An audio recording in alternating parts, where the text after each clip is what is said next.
What if you had the opportunity to make the world a more compassionate, better place for not only people in need, but their pets as well?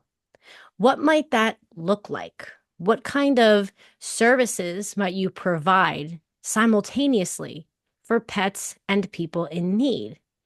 And how might you work to raise awareness to different communities throughout the country about the intersection of pets and people who are in need, about the importance of the human animal bond for people who have fallen on rough times and for pets who might otherwise not feel the love that they're feeling if it wasn't for that human animal bond?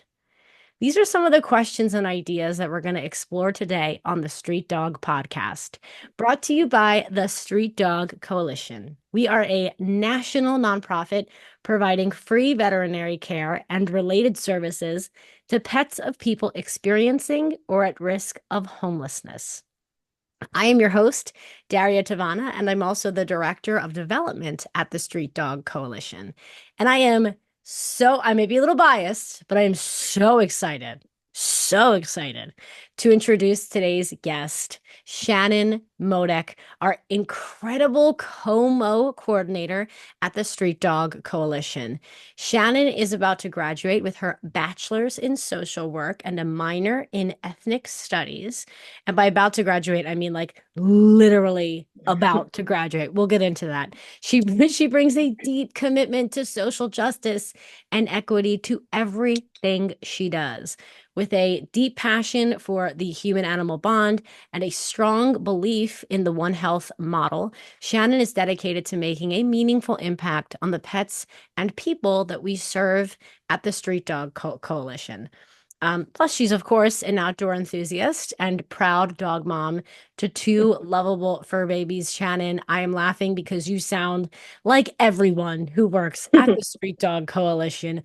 Welcome to the podcast, Shannon. Thank you so much, Daria. You're the best. Oh my That gosh. was the most wonderful, warm, welcoming introduction. So thank you. I'm so happy to be here.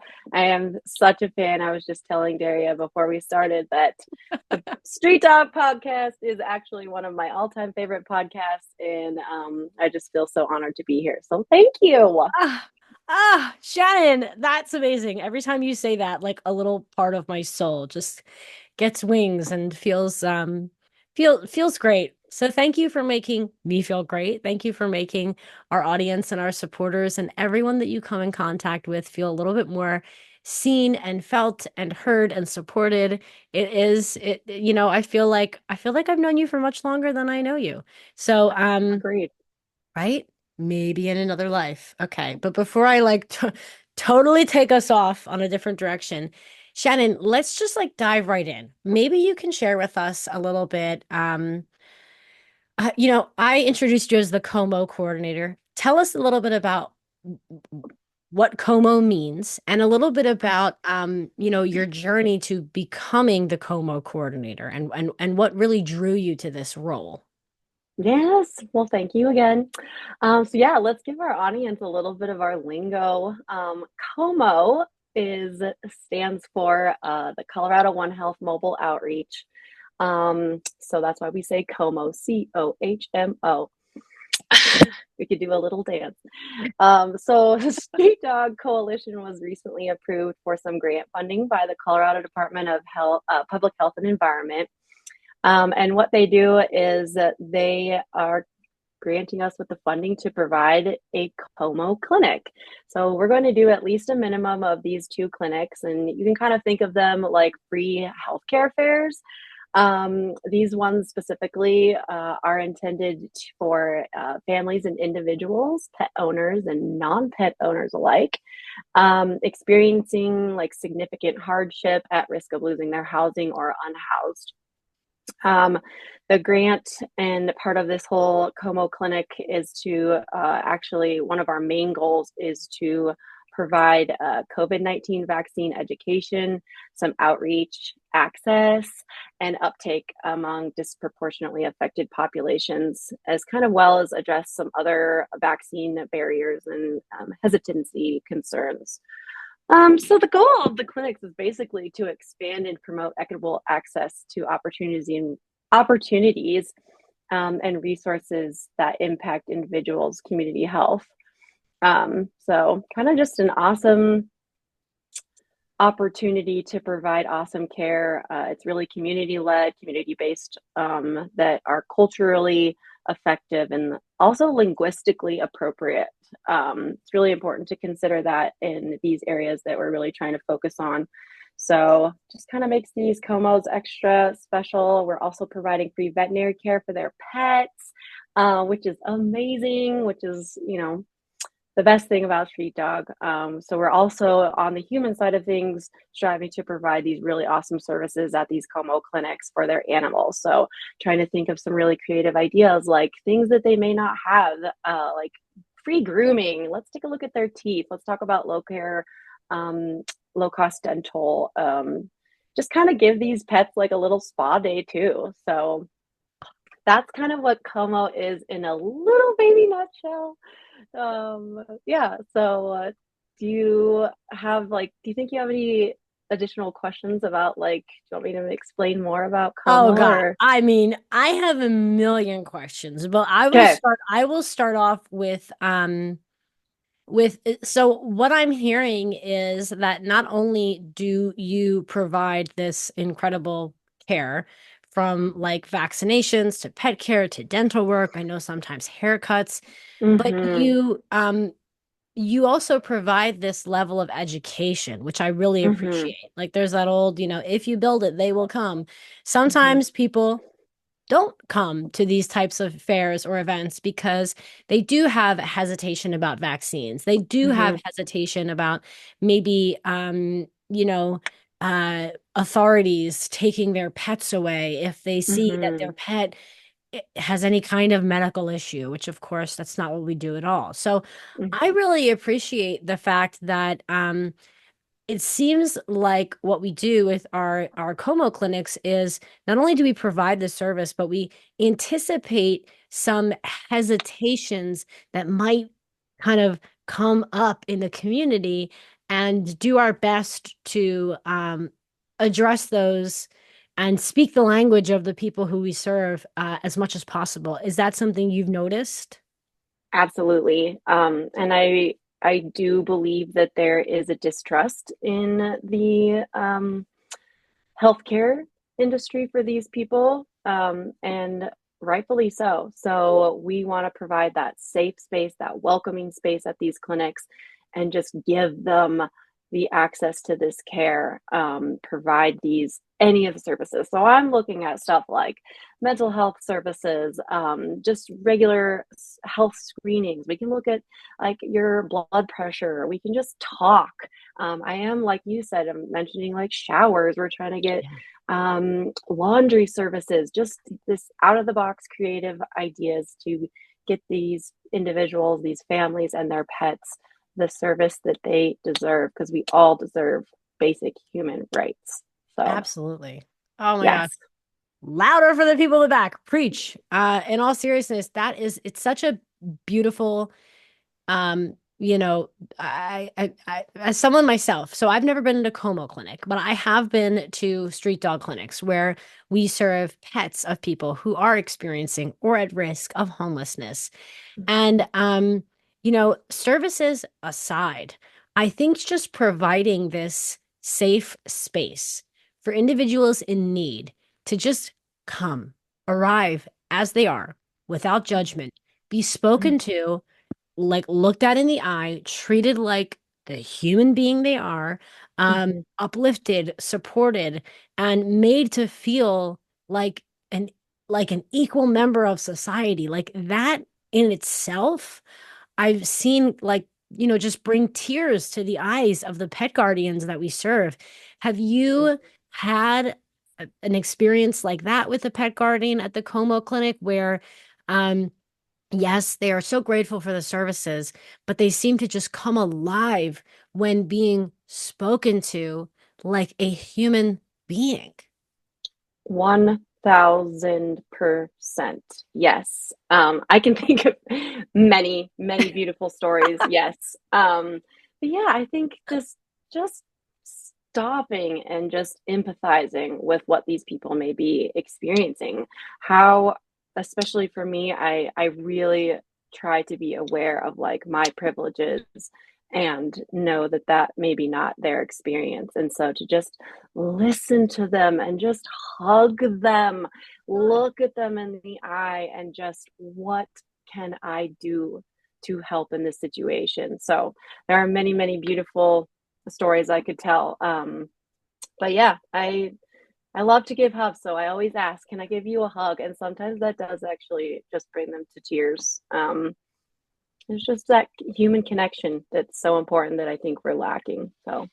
Of course you're a hugger. That is the least shocking. That is like the least shocking thing I have heard today. And I know I'm all the way in Philadelphia, outside of Philadelphia, but like, oh, now I really want one of your hugs. Okay, soon enough. Soon enough it's gonna happen. Well, So tell me a little bit about like the One Health model. What is it about this one?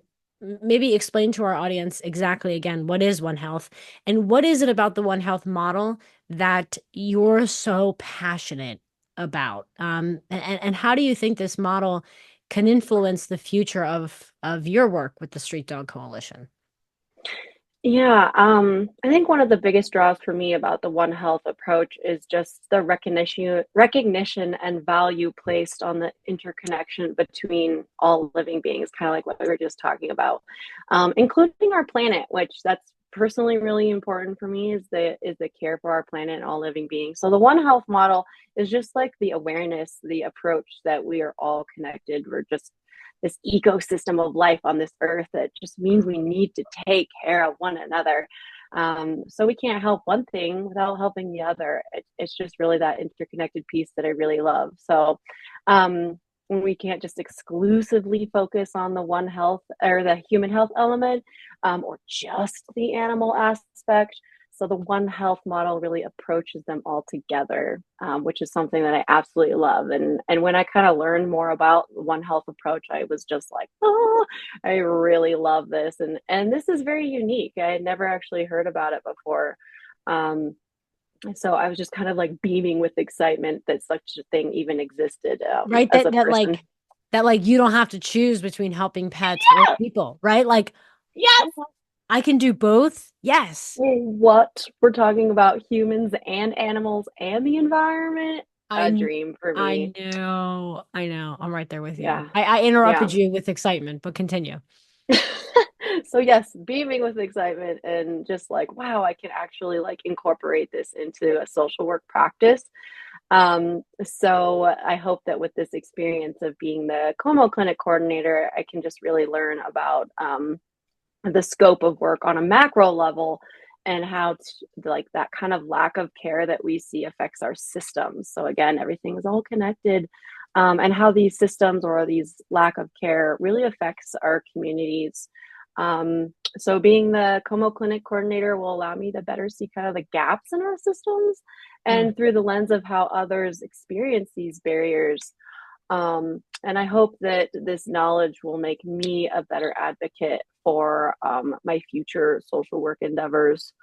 Um, and I think that, you know, the One Health, the model, it takes obviously a village. So we have people, we have our wonderful, amazing volunteers at Street Dog, we have our veterinarians, we have our students, we have just these beautiful people that come just randomly in their day because it brings them joy and they want to be a part of this. So I just really love the One Health approach, that it is really like human focused, animal focused, and it focuses on our environment and how those are all connected. And I just really love thinking about like how can we take all of those and kind of build a better model from the ground up and with everybody. So that's really important to me. It's not just me. It's about everybody.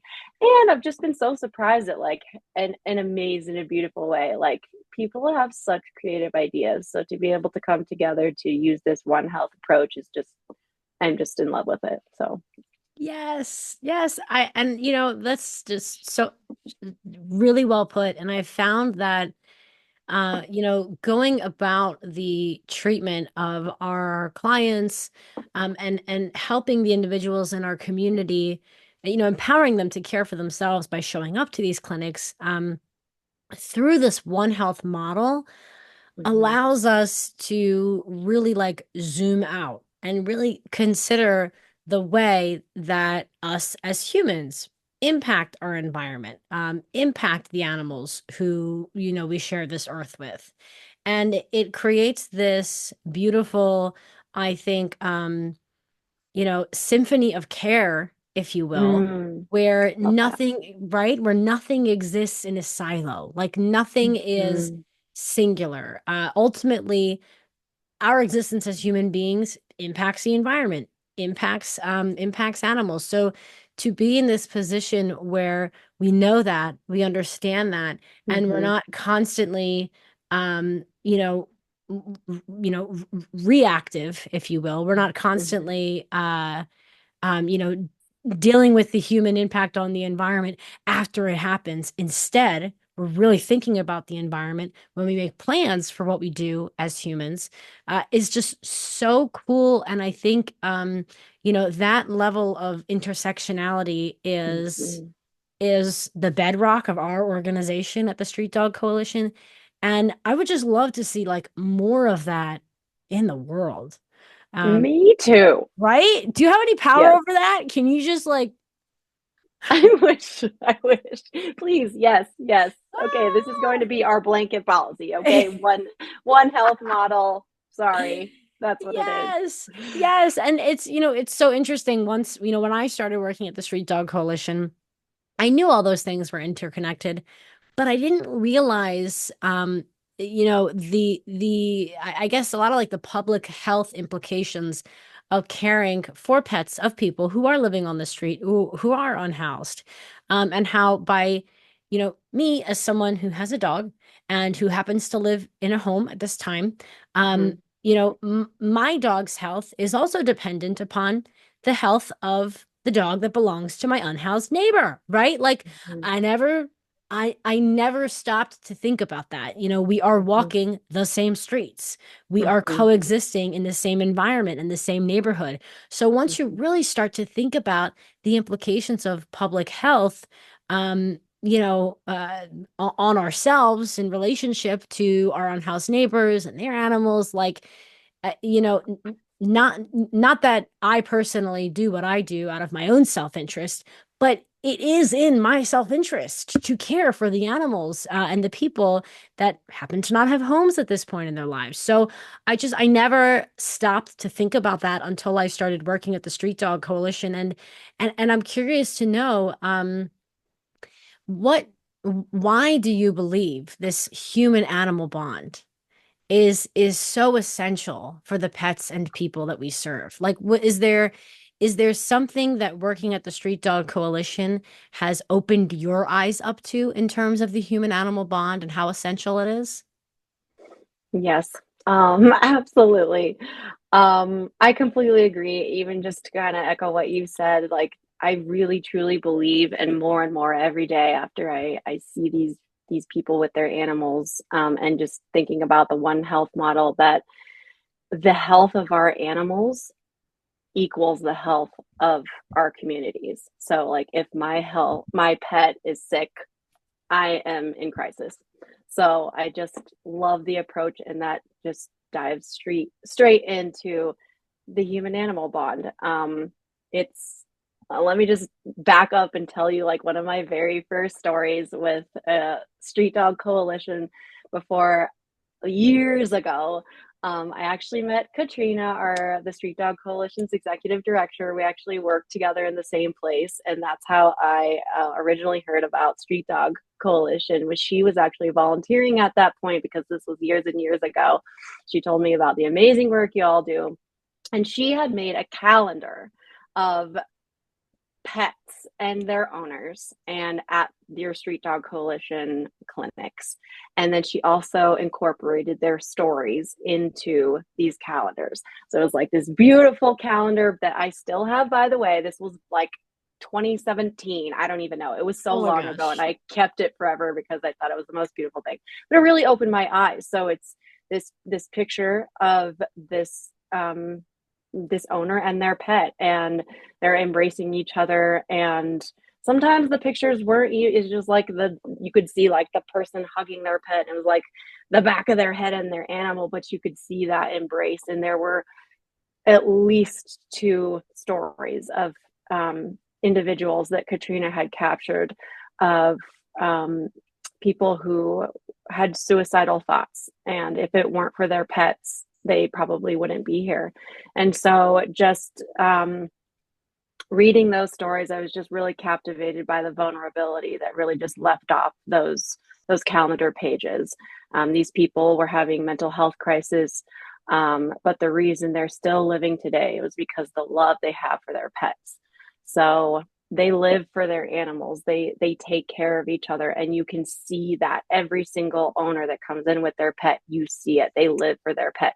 They will feed their pet first before they feed them. They were put blankets on their pet before they do anything for themselves. So their dogs and their cats literally save their lives. Mm. Um, so not only do their pets provide them unconditional love and literal warmth on the coldest of nights, but they give them a reason to wake up, to keep them living, to have hope in this kind of dark world that we're living in. So I really believe that the human animal bond is absolutely essential for these communities that Street Dog Coalition serves. And I think it's essential for us to continue to protect that human animal bond at all costs. Um, as another, I'll steal a quote from another amazing organization, but I'll give them credit. So, my dog is my home says that the home is where my pet is. And I believe that that is 100% true for the street dog community. Oh my gosh. Mic drop moment. We love that organization. They're joining us on the pod in a couple months actually. And I know, right? So exciting.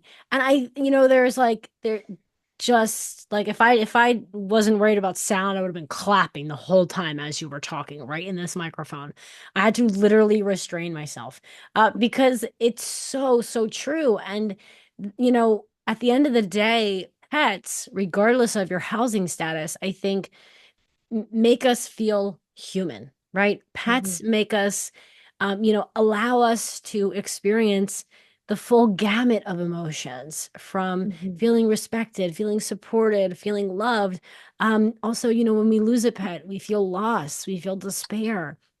So this idea of having a relationship with animals and having multiple relationships with animals throughout your life Mm-hmm.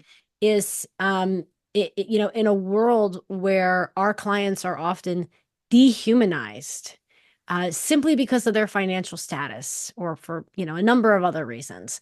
It is such an important reminder, what I'm hearing you say, that our relationship to animals reminds me at least of how human I am and how beautiful the human experience is. It's like Mm-hmm. amazing how these animals are just like these little mirrors into our own human experience. And I'm laughing. I'm laughing because I'm like really getting out there. But does that resonate with you? 100%, like a Great. hundred percent. I am in love with the human animal bond. I believe in it wholeheartedly. There are studies that are showing like the positive mental effects. And myself, with my own experiences, I had a soulmate dog, and she was everything to me. And I think that our community feels that they are our, children, whether we have children or not. They are to me. They are my family, and I would do anything for them. And I believe that's what the human animal bond is, plus a million other things, because it's just, we could go on and on for hours about what the human animal bond is. But that is something that I am super passionate about. That's why I got into the work of street dog. That's why I wanted to do social work. That's what I love about these COHMO clinics. It's the both. It's the human element, as our motto is for Street Dog Coalition, caring for both ends of the leash. Look at that. You're hired. You got the job.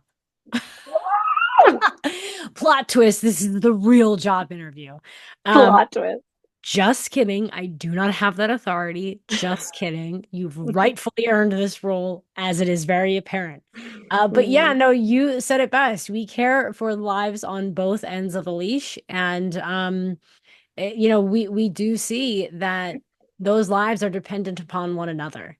And oftentimes our clients are more interested in getting care for their animals than they Yes. are in getting care for themselves, right? Which is like, Yes.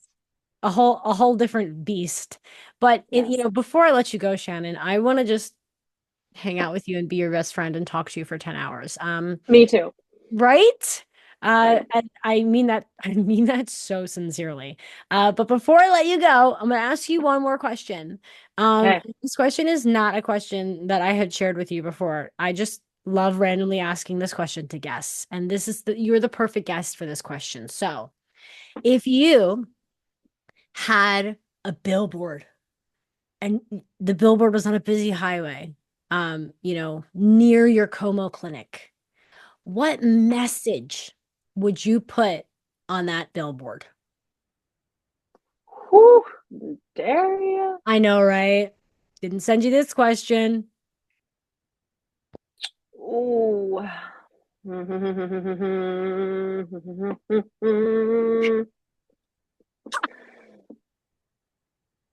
I think it would be something along the lines of,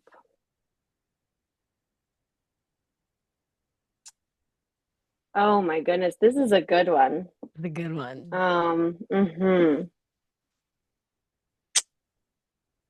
I wonder if it would be something like, I think messages can be really powerful. And even something like, especially like if I'm thinking about our community in mind, even just like in giant letters to really capture you, like, you are not alone. You are loved. And then maybe some like little animal, like a dog or something, a dog and our cat that's like right on the side. And it's like, they Ah, love you too, or something like that. I don't know. I don't know. I don't know. oh my gosh. But Okay, that is perfect. And I'm not just saying that. That's perfect because I think between us as individuals who happen to have homes and then the individuals we serve who oftentimes don't have homes, I think it's so important that you're inviting us all to remember that we mm-hmm, are in this together. mm-hmm, Especially in this chaotic post-election world where it seems like the powers that be want to divide and conquer us, right? This idea that not only do we have one another in the community, but we're surrounded by the love and affection of our animals, I think is so, so, so beautiful. This reminder that we are only as alone as we believe we are, and mm-hmm. that at the very least, even when the human species has failed us, which they often do, Yeah. we have the love and affection of our animals who are counting on Mm-hmm, us to get out of bed, the next day, feed them, care for them, and take care of ourselves so we can continue mm-hmm, caring for those animals. So, mm-hmm. okay, we're gonna fundraise for that billboard. Adding that to my Okay, to-do cool. list. Yes, yes. Done. Giant letters, Daria. Giant. Giant. You are Yes. loved. You are not You alone. are loved. Maybe instead of just a couple animals on the side, the entire background of the billboard is like multiple animal faces. Oh my God. Obsessed. Obsessed. How But about the yeah. pets of everyone that works at the Street Dog Coalition? Okay, great. Because they are the cutest. They are the cutest. We are Yes. biased, but they are the cutest. Yep. Shannon, this has been amazing. I have included a link to our website, and a link to how to help the Street Dog Coalition and, become a part of our mission, join our cause in the show notes. Shannon, we did it. We got you on the We did pod. it. Yes, thank you. A goal of mine.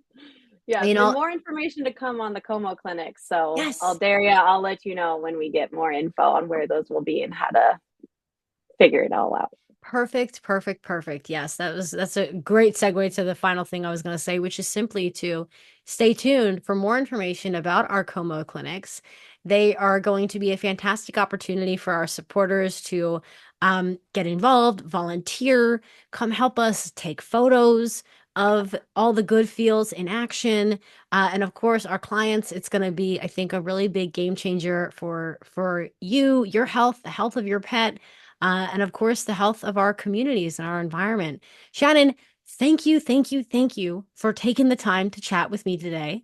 It has been amazing. I feel like this is such a great way for me to get to know you, and more importantly, for our audience to get to know you. And I want to thank our audience as well for tuning in.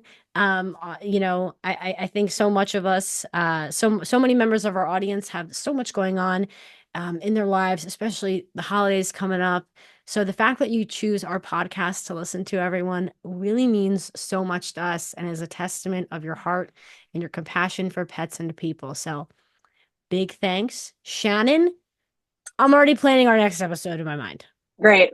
Thank you so much for having me. It was such a joy to be here. And Street Dog is one of the most amazing organizations I've ever heard of. So proud to be a part of it. Yay! And we are so happy to have you, Shannon. Okay, I'm going to let you go get back to changing the world and strengthening our organization and expanding our impact. Amazing. Thank you, Daria. You're welcome. Talk to you soon, Shannon. Bye.